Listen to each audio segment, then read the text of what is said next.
gagner est arrivé à s'entraîner.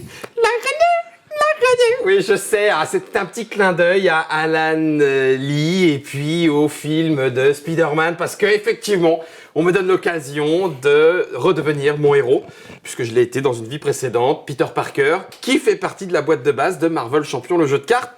On sera accompagné de Captain Marvel et on sera accompagné de la Panthère Noire, après la Panthère Rose. En vrai, normalement, j'aurais dû dire Black Panther, mais je crois que ça te va moins, Black Panther. Black Panther, ouais, je suis pas très black. Marvel Champion, le jeu de cartes, c'est le nouveau jeu de cartes évolutif. Yeah. Donc JCE. Ça veut dire qu'il y a tout le temps, ce n'est pas à collectionner. Oui. Qu'il y aura certainement de quoi avoir de nouveaux héros, de quoi avoir de nouveaux decks caractères pour... C'est un peu construit comme Horreur à Arkham, c'est-à-dire que ce qui vient, non, c'est pas le même moteur. Ce qui vient, c'est du scénario, donc des super vilains avec des scénarios bien particuliers, leur deck de scénario, et des super héros évidemment, puisque là, les prochains qui arrivent, c'est Thor, Captain America et Miss Marvel, je crois. À chaque fois en 1-1-1 ou une boîte? Non, tu prends le super-héros que tu veux. Il y a une boîte qui est prévue, mais pour l'année prochaine, où il y aura une boîte avec 3 héros et 5 scénarios qui seront dedans. Qui va arriver. D'accord. Et ça va dépoter. C'était du FFG, c'est donc en français via Asmodée ici en France, traduit par Edge, je crois bien. Bien sûr. Dans le jeu, vous avez déjà 5 héros et les méchants à tataner aussi. Oui. Qui sont les héros?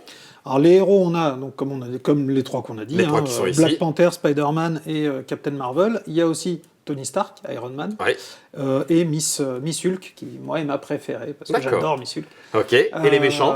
Et sur les méchants, on a donc le Rhino, qui est le premier scénario facile. Tutoriel, celui qu'on va expliquer et faire. Facile. Au niveau de Marvel Champion.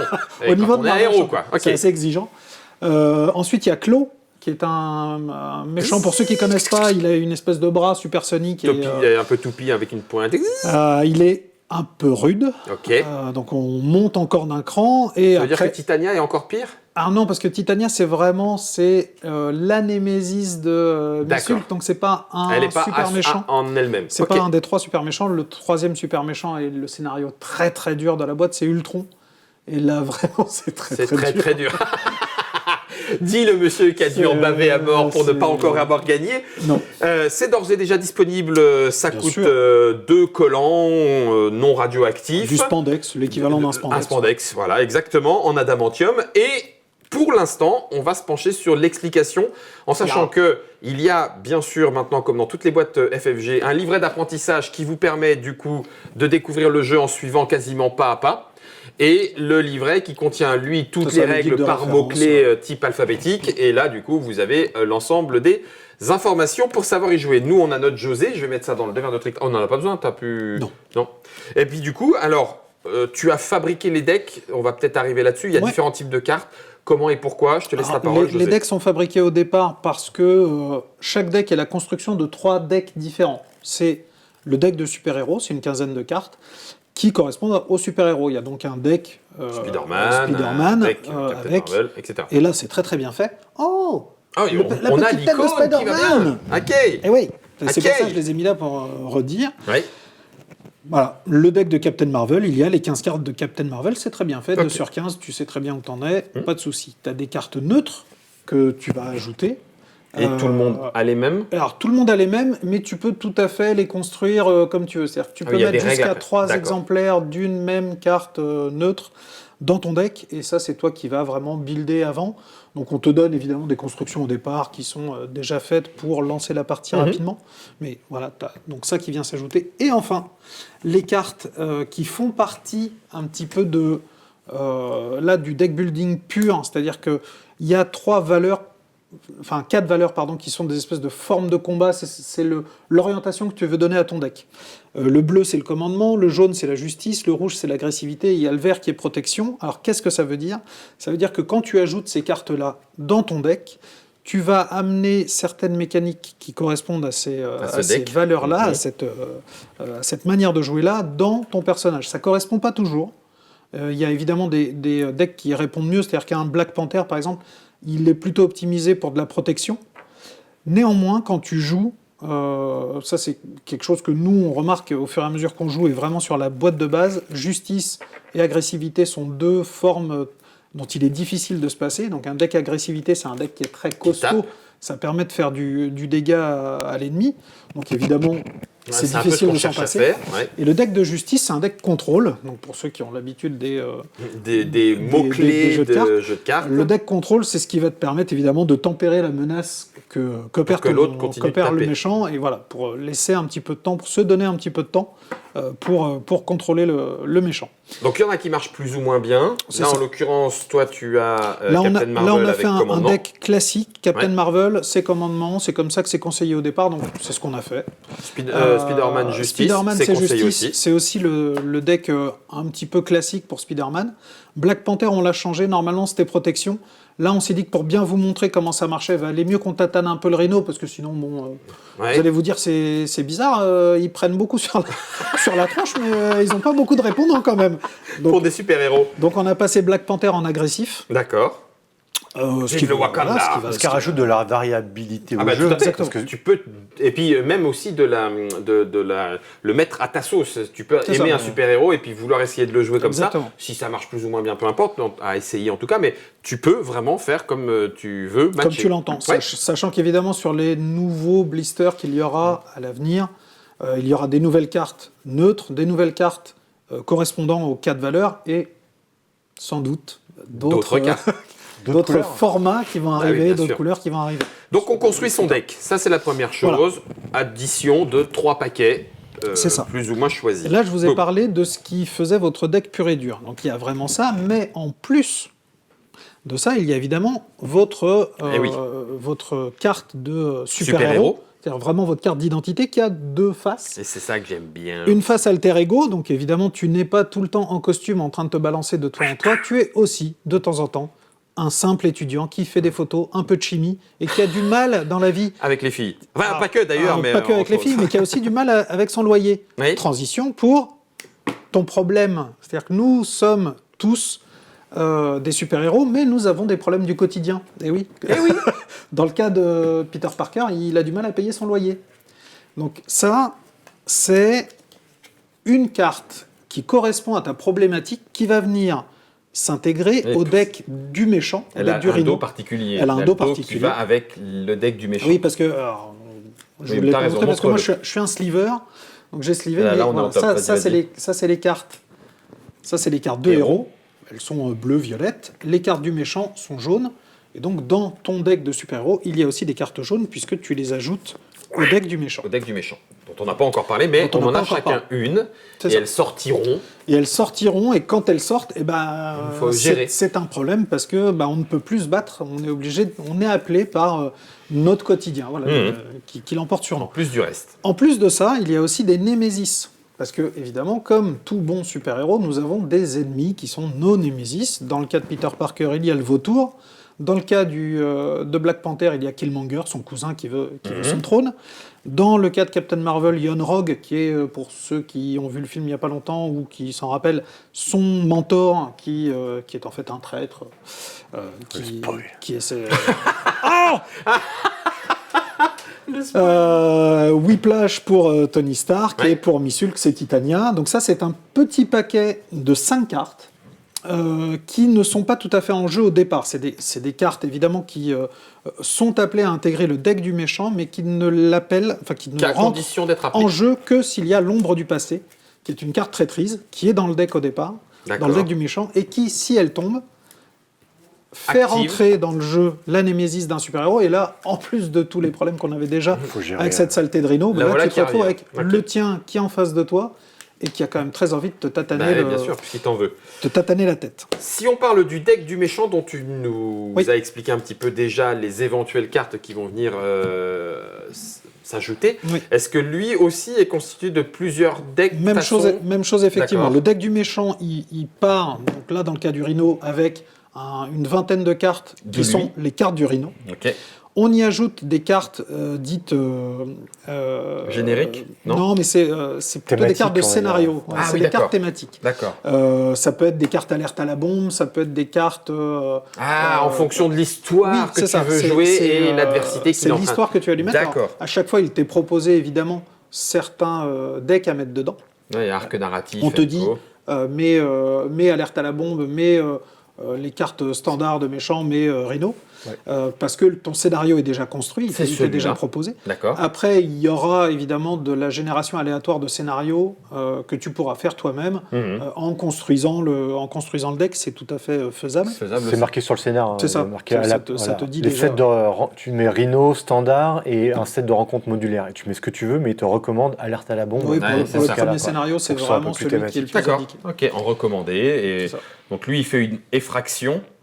C'est le scénario. Alors, le tout premier scénario, c'est Rhino qui débarque et qui essaye de voler un stock de vibranium. Ok. Donc, comme vous le savez, le vibranium, c'est un métal très résistant. C'est ce qui sert à fabriquer, entre autres, l'armure d'Iron Man, mais plein d'autres choses. Oui. Donc, autant éviter que le Rhino parte avec, parce que sinon, c'est pas bon pour la santé de nos concitoyens. C'est ça. Donc, maintenant, parlons du jeu. Voilà. Nous commençons le jeu, nous sommes tous, de l'autre côté, nous sommes tous en alter ego. Ok. La carte d'alter ego vous dit qui vous êtes, elle vous donne une caractéristique qui, dans le cas de l'alter ego, est une caractéristique de récupération. La récupération, c'est évidemment récupérer des points de vie, parce que quand tu es en alter ego, tu sors du combat. Tu rentres, tu vas te reposer, tu souffles un peu, donc tu peux récupérer des points de vie. J'avais le rhume, Tante May. Faut que je... Tante May fait partie de ton paquet. Je m'en doute. Donc je démarre avec 10 points de vie. Voilà, c'est indiqué si ici. jamais je me récupère, j'en récupère 3. Oui, exactement. Okay. Toujours à concurrence de 10 points de vie. Tu ne pourras normalement jamais dépasser ton total. Cas particulier, Tony Stark par exemple, dont l'armure rend son niveau de points de vie de plus en plus haut. Il y a aussi la taille de ta main. Tu vas commencer la partie. Belle main. Avec 6 cartes en main. Je préfère te prévenir, vaut mieux que tu le saches. Tu n'as pas tout à fait le même nombre de cartes quand tu es super-héros et quand tu es alter ego. J'ai beaucoup de problèmes quand je suis super-héros, donc je ne peux pas m'occuper de tout, donc j'ai une moins grande main. C'est ça, il faut faire gaffe. Typiquement, Tony Stark, quand il est en Iron Man, il n'a qu'une carte en main. Combien ? Une. C'est pas facile. Mais tes améliorations vont faire que tu auras de plus en plus de cartes. d'accord. Donc il faut que tu améliores ton armure pour avoir de plus en plus de cartes. D'une taille de carte. Donc il y a tout un ensemble de stratégies qui correspondent vraiment à chaque super-héros. Vous allez vraiment jouer avec la saveur de chaque super-héros. D'accord. Et évidemment, comme tu le disais tout à l'heure, en plus de ceux que tu préfères, il y a ceux que tu préfères jouer. Et ceux qui où tu arrives à faire la super combinaison du héros que tu adores avec une forme de jeu que tu adores. Ok. Donc on disait la taille de main, le nombre de points de vie. Donc ça, vous l'avez bien indiqué au départ, c'est super. Vous avez une capacité, votre capacité de super-héros, d'alter ego, que vous pouvez faire quand vous êtes alter ego. Ok. Vous verrez certaines de vos cartes qui vous disent action de super-héros ou action d'alter ego. Ces cartes-là, quand vous les jouez, il faut être en état d'alter ego ou en état de super-héros pour les faire. Narrativement, ça s'explique parfaitement. Oui, c'est cohérent. Je ne vais pas faire des courses avec mon costume de Spider-Man. C'est mieux que non. C'est mieux de ne pas le faire. Voilà. Quand tu es en état de super-héros, qu'est-ce qui change ? Tu n'as plus, évidemment, de valeur de récupération. Non, c'est dans le combat. Tu ne récupères plus de points de vie, tu es dans le combat. Tu as une valeur de contre, une valeur d'attaque et une valeur de défense. Okay. La valeur de contre, elle sert à contrer la manigance, le complot que met en place le super-vilain. Donc ça te sert en fait à enlever des pions de manigance que le super-vilain va mettre au fur et à mesure. D'accord, donc lui, ça c'est son objectif, c'est ce qu'il est en train de faire. Il pique le machin vibranium. C'est le compteur de temps. Si on arrive à X... Alors si tu arrives, là on va la retourner comme ça je vais vous montrer. Si tu arrives à 7 par joueur, donc 21 dans notre cas... Il a gagné. Il a gagné, en sachant que à chaque tour, il y aura un par joueur qui va s'ajouter. La petite flèche qui monte et trois niveaux de complot, de manigance qui vont s'ajouter. Donc, toi, avec moi, je contre, tu peux j'en enlève un petit peu, je déjoue ses plans, indices, machin. Ok, ça roule. Ton attaque, c'est simple. Ça te permet de l'attaquer, de lui faire des points de dégâts. Donc là, c'est pareil. Dans le cas du Rhino, il a 14 points de vie au départ 14 points de vie par super-héros à table. Donc là, il en a 42. Si tu lui fais 2 points de dégâts, tu le descends à 40. Easy. Facile. D'accord. Ta défense, c'est évidemment ce que tu vas opposer au Rhino quand il va t'attaquer. Lui, il attaque à 2. Alors, Oui, sauf que on verra après que c'est pas aussi simple que ça. Mais néanmoins, garde en tête que ta défense est là. Tu as aussi une capacité de super-héros. Maintenant, venons au cœur du jeu. Tu as ta main de cartes. Tu vas jouer des cartes. À ton tour, tu vas avoir tout un ensemble d'actions qui va être, une fois par tour, tu peux passer de héros à alter ego ou d'alter ego à héros. Ça veut dire que le tour d'après, tu commenceras dans la forme... Bien sûr. Ok. Tu vas pouvoir jouer des cartes que tu as dans la main. Ouais. Tu vas pouvoir activer des soutiens, des améliorations ou des alliés qui sont sur ton board. Ouais, donc que tu auras posé les tours d'avant. Ici. Exactement. Okay. Donc les activer, c'est comme toi. Hein. Quand tu t'actives et que tu utilises soit une de tes caractéristiques de base, soit ton pouvoir, tu actives ton super-héros, tu le penches pour dire que tu es penché. Évidemment, une fois que tu es penché, si tu te retournes de l'autre côté... Tu restes penché. Donc tu ne récupéreras pas puisque tu as déjà utilisé la caractéristique, l'action de ton super-héros. Ça marche. Ce que vous voyez là, c'est que dans les cartes, il y a une valeur tout en haut à gauche, c'est le prix à payer pour poser cette carte. D'accord. Elle coûte 4, elle demande donc 4 énergies à poser. Les énergies, il y en a diverses, mais généralement... Elles sont génériques. Quand tu veux poser une carte, peu importe l'énergie que tu utilises, effectivement, l'énergie en tant que telle est générique. Il n'y a que certains effets qui demandent précisément, là dans le cas par exemple du pouvoir d'alter ego de Peter Parker, qui demande une énergie mentale pour être utilisée. Enfin non, il génère une... Oui, c'est ça. Donc si j'ai une carte qui dit « il vous faut au moins une énergie mentale », il faut que je puisse la fournir soit là, soit avec les icônes d'énergie des cartes. C'est ça. Ok. Donc là, on partait de cet exemple. Elle te coûte 4 à poser. Si tu utilises... Wow. Celle-là fait 3. Celle-là, ouais. Wow, absorption d'énergie, 3 énergies d'un coup. Je suis Captain Marvel, les gars. J'aurais peut-être dû jouer Captain Marvel. Donc là, du coup, c'est une seule carte, on a fourni 3 d'un coup. A fourni 3 d'un coup. Celle-ci en fournit 1, donc là, par exemple, on est bon. J'ai les 4 énergies si je voulais jouer pris dans la toile. Ah oui, d'accord. Ok. Ça, c'est facile, du coup. C'est facile. Donc tes cartes te servent aussi de ressources. Tes cartes sont des ressources. Tout autant qu'elles sont des actions. Ok. Je vous disais, tu peux jouer des cartes, tu peux faire tes actions, tu peux te transformer, passer d'un état à l'autre. Tu peux aussi demander l'aide de tes camarades. Ah oui. J'ai besoin que tu actives ton soutien donc là, pour le coup, c'est coopératif sur cet aspect-là. J'ai besoin de toi, fais ça, ça me donne ça. J'ai besoin de toi, aide-moi, parce que j'ai pas assez de ressources pour le poser. Ok, d'accord, mais si je fais ça, je vais être coincé, donc comment on fait? D'accord, ok. Tu peux défendre quand quelqu'un d'autre, un de tes potes, se fait attaquer. Il y a même une intervention. C'est moi qui défends. Il y a même une intervention. Donc là, la première phase, qui est la phase du héros, elle est moi tout seul, puis après toi. En fait, on va jouer chacun notre tour. D'accord. À partir du premier joueur, évidemment, mais c'est un tour de super-héros.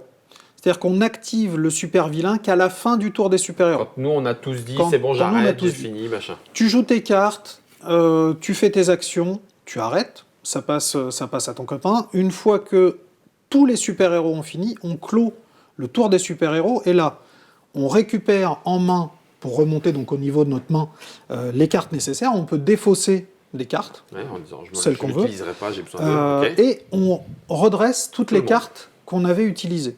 Je peux te demander une chose, José, tu as dit, je finis, il finit.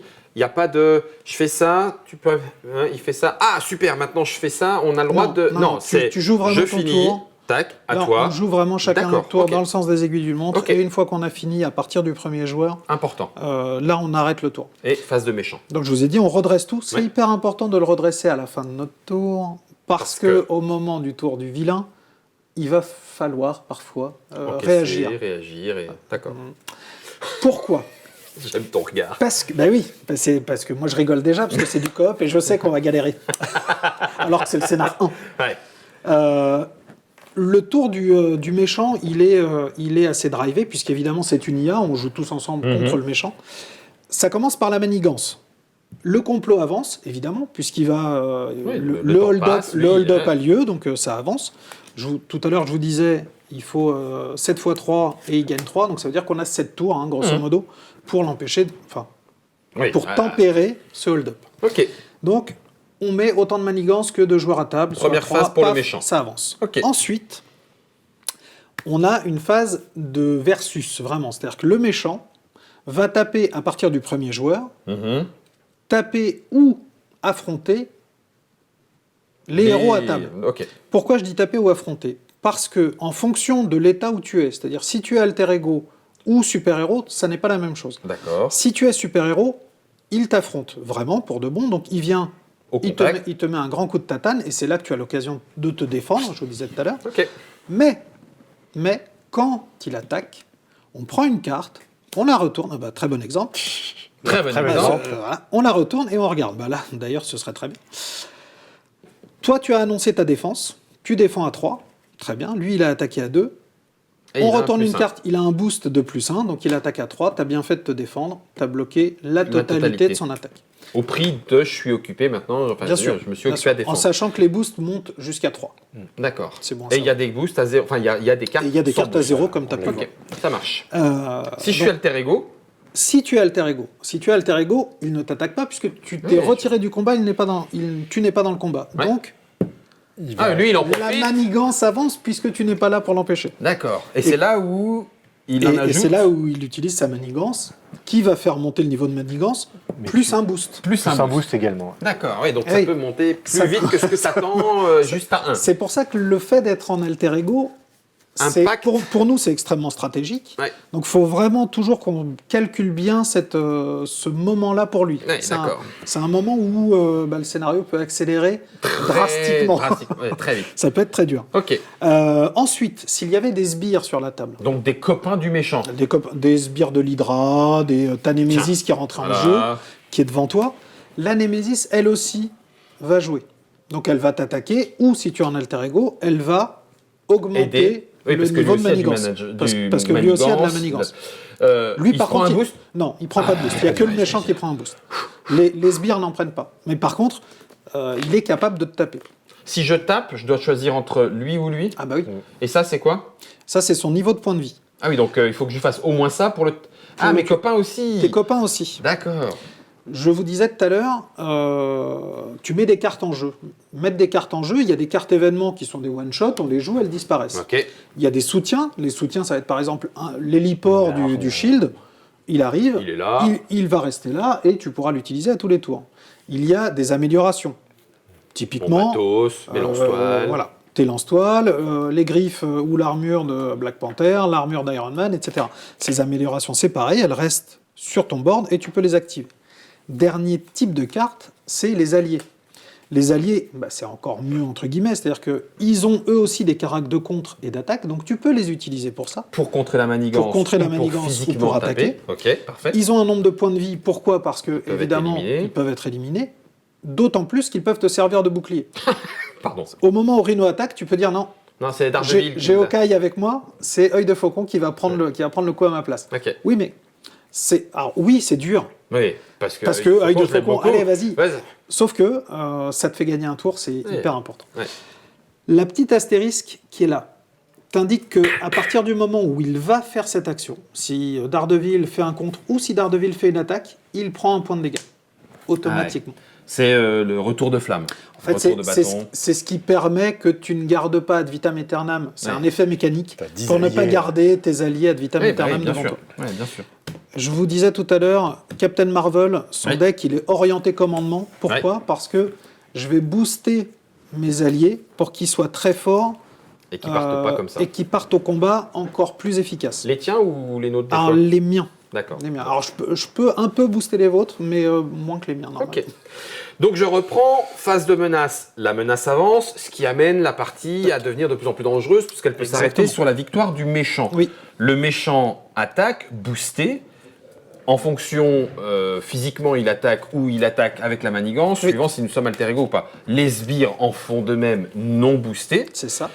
Puis on passe à ce qu'on appelle la phase de rencontre. Ah, purée. Non, c'est pas méchant la phase de rencontre. C'est dur. Ah, c'est dur, ouais, bah oui, c'est la vie de super-héros. T'es là pour en baver. Donc, le complot avancé, le méchant attaqué, ensuite on va tous piocher une carte qu'on va résoudre dans l'ordre, c'est-à-dire à partir du premier joueur, on résout la carte. Et résoudre, c'est quoi ? C'est la retourner et appliquer l'effet. Appliquer l'effet, c'est un sbire qui rentre en jeu. C'est un événement qui fait que tout à coup, il a une corne en ivoire, il tape encore plus fort. Il a une armure qui lui permet de résister aux dégâts. Ou, pire, une nouvelle manigance qui vient s'ajouter. Il y a d'autres choses qui arrivent. Par exemple, la contrôler la foule, c'est que le combat prend de telle proportion que la foule est en danger.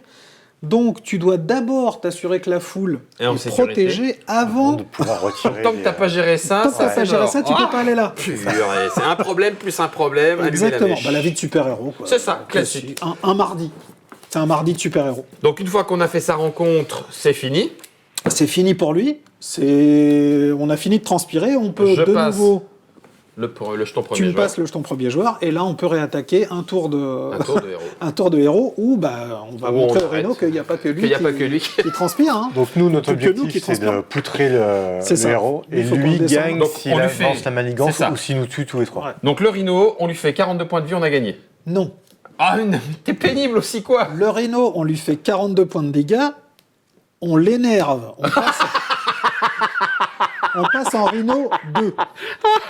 Ah, donc parce qu'il n'était pas tout seul en plus. Tu l'as assommé, oui, mais il se réveille. Et là, il est encore moins content, donc il passe à 15 points de vie par super-héros, donc il repasse à 45. Oh non, et on est reparti pour un tour. Si, on va pas la faire parce que c'est trop long. Vraiment en temps. En temps de partie, c'est combien, tu dirais? C'est surtout la première. En fonction du nombre de joueurs, j'imagine, mais. Oui, alors ça change beaucoup, mais c'est une bonne heure sur le premier scénario. Qui est le plus simple. Qui est le plus simple. Il n'y a pas trop de quêtes annexes et tout Ouais, ça. tout à fait. Ouais. Sur le. 1 heure Ultron, 1 heure et demie. Alors, je vous rassure, Ultron, ça va durer à peu près le même temps, sauf que vous serez mort. Puis ça dépend du nombre de joueurs aussi. Hein. Oui, quand t'es en solo et quand t'es à 3-4, c'est pas pareil. Solo et 2 joueurs, oui, je pense que 45 minutes, 1 heure, puis 1 heure et demie sur le plus long. Mais tu peux facilement, à mon avis, aller sur du 2 heures. Nous, c'est la pause. C'est la pause. Vous aviez joué 3 heures. Ouais, c'est ça. Après, 2 débutants. C'est débutant aussi. Il y avait 2 débutants, il y avait beaucoup de découvertes. Voilà, c'est l'explication. Vous avez à peu près vu tout. La seule chose que l'on n'est pas expliqué, ce sont les cartes d'état, mais tout est marqué dessus parce que du coup, on est sonné, il n'y a plus besoin de l'apprendre. On prend la carte sonnée, on sait ce que ça fait. Et ça on vous l'expliquera dans les cartes indiquent à quel moment on peut les jouer, ce qu'elles font et tout. Une fois encore, vous le verrez pendant la partie. La partie qui va se dérouler d'ailleurs dans la Trick Track Télé avec Franck Tchala, avec Capitaine José et avec Guillaume Parker, le binoclard célèbre dont personne, enfin en tout cas dont aucune fille ne veut tomber amoureux, puisque je n'ai toujours pas trouvé ma chère Gwen Stacy. Elle est morte, Gwen Stacy. Oui, je sais, c'est peut-être pour ça qu'elle n'est jamais venue. Et Marie-Jane alors Marie-Jane Champion, le jeu de cartes. C'est un FFG, il y a 5 héros plus les méchants qui sont dedans, donc autant de façons de les jouer, sans compter la façon modulaire de faire son deck. C'est du FFG et dans la partie, c'est Trick Track maintenant avec Florian qui lui n'a pas oublié son collant.